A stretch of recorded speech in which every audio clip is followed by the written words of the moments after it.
Welcome back into a new video, and in today's video we got the trade breakdown.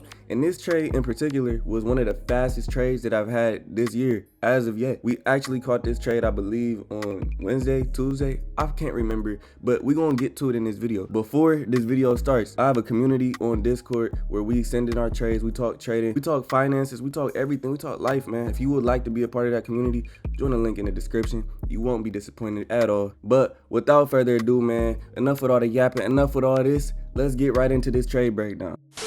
All right, man, so y'all already know exactly how all of these trade breakdown videos start. Y'all already know how we go. We start off with our top-down analysis, and then we get into the entry until we ultimately see how the trade plays out. We see what we could have done better, we see what we did wrong, and we see how we can, progress in the future. That's the whole point. We trying to become the best trader. We trying to be our best selves so we can do the most that we can in the markets every single week. Starting off, this is on a daily currently. I'm going to go up onto the weekly time frame. So first thing we do when we get onto the weekly time frame, we see a whole lot going on. We see a whole lot of noise from, in here. This is a lot of noise to look at, but we don't really know in specific where we really want to trade. I'm gonna tell y'all, we got to find our range, and we find the range by finding the current lower high, lower low, higher low, whatever it may be. This right here is my range that I'm working within. So I don't really care about what happened behind this.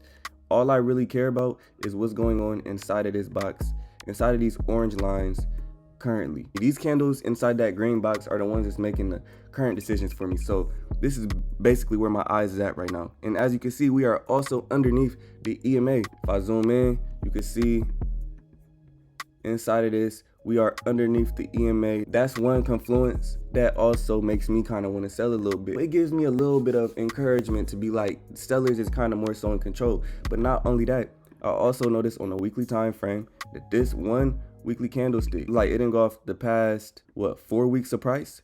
The past 4 weeks of price action was engulfed by this weekly candlestick. This one was stronger than these 4 weeks. So that told me, hey, sellers is taking control right now. The energy is shifting in the markets. It was buying, it was bullish, but we had the pullback. It looks like sellers are now in control. We're underneath the EMA. We're engulfing a lot. So, this might just be the week ahead that I'm ready to take this sell. So that was basically everything on the weekly time frame that made me want to take a sell. That was just a confluence. That was things that added up to the thoughts in my mind to be like, this week we're selling.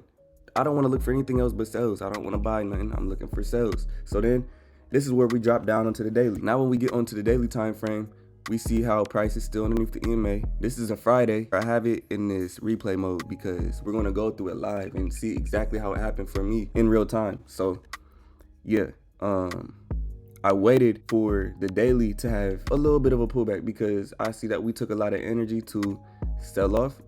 So all I want to see is a daily pull back, and it's a coincidence that the EMA is in this area that I would like to see the daily pull back to. I just want to see the daily touch the EMA so we can sell back down. So we have structure right there. Price already broke it, which indicated bearish pressure, bearish volume. The bears is in town right now in my mind. Before, the bulls was, doing this thing until the bears came back, and now they overtook the bullish pressure, and now the bears are in control of price right now. The bears are currently in control of price on the daily and the weekly. So I'd rather, price pull back, come up a little higher so I could sell it off for some more. Yeah, the daily, same thing. I have my range right here on the daily. If I went like this, you would see this is the only range in the daily that I'm looking at. This is the daily range. Now I'm only paying attention to these candles on the daily time frame. I just want to see price stay in here so I can take a sell back lower. That's pretty much it. Like, that's really all I'm looking for. So at this point is now when I drop down into the 4-hour time frame. As you can see, I already have all of my stuff right here because I did take this trade. And the 4-hour range and the daily range are the same. So now I just want to see a pullback to this EMA for us to sell. I just want to reject off the EMA so we can take it back down to the lows that we've just created. That's all I want to see on the 4-hour. It's very simple, and you just have to be patient to allow it to play out. When I go up here, I'm going to show y'all. Play. All right, so I'm gonna replay a little bit. Hold on, because it happens so damn fast, bro. It happens so quick. Essentially, you see how price shoots up. We touch the EMA. I'm like, damn. We get up here. Price doesn't know where it wants to go. It's kind of indecisive. The reason I say that is because we have this doji candle. For y'all that know, or for y'all that don't know, doji candles, at least in my mind, represent indecision. It represents like, hey, I don't know if I want to continue going up, or I don't know if I'm ready to push down. So this is kind of like where price is asking itself questions. Do we want to continue to retrace, or do we want to continue in the trend right here? You can see we have long wicks going up, we have long wicks going down, but we are rejecting off this EMA and we're bearish on the 4 hour, which tells me like, man, you know what? I'm more like, it's a 50-50 overall, but if I decide with buyers or sellers, I'm gonna side with the sellers because of all the previous confluences that I had before that. Y'all see how I'm adding confluence on top of confluence on top of confluence? Like, you have to build a story before you take this. Like, you can't just, oh, it's shooting up right now, let me go ahead and buy because we have this big bullish candle, so I want to buy. No, you have to build, you know, your confluences. You have to build your story, and then you have to let the story play out. That's it. So now I'm like, you know what, I see some indecision.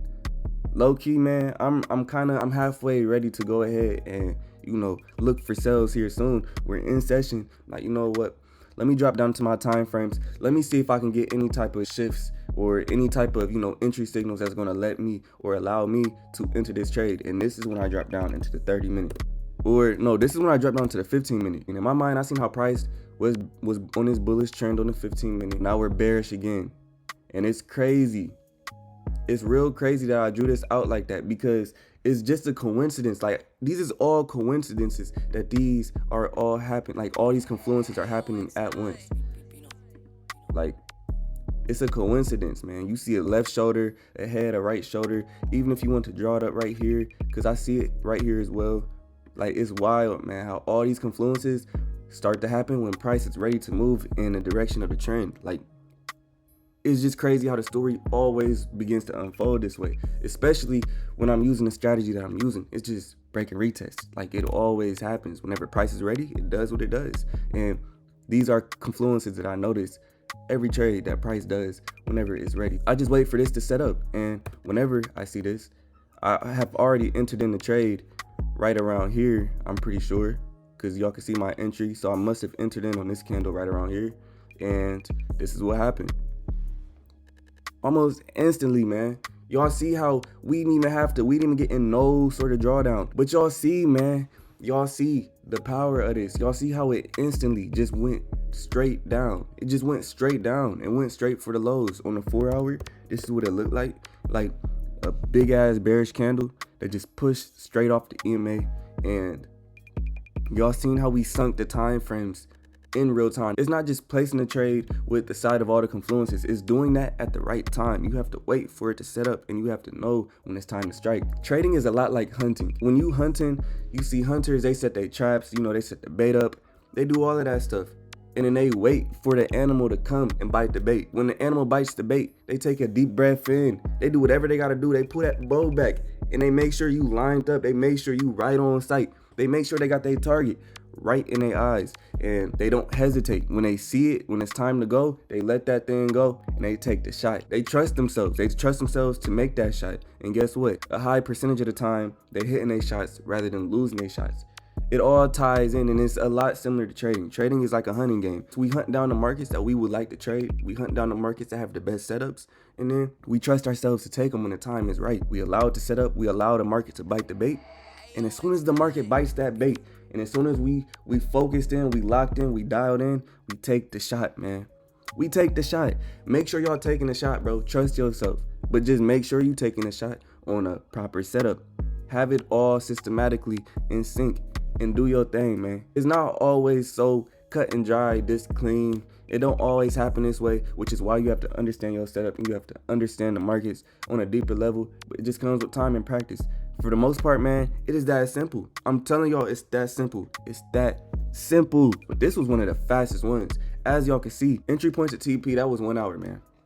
1 hour. We hit the biggest lick on the market in an hour. That is it. That is everything. I appreciate y'all for sticking around and tuning in for this video, man. And if y'all want more content, make sure you drop a like, comment, share, and subscribe, man. There ain't nothing much else for me to say. We just catching trades. We hunting every single week, man. We hunting down these markets, and we gonna continue to do this all 2025. We putting in work, man. We grinding all year round. We becoming our best selves, man. Like I said, I appreciate y'all for sticking around and tuning in. And until the next video, man.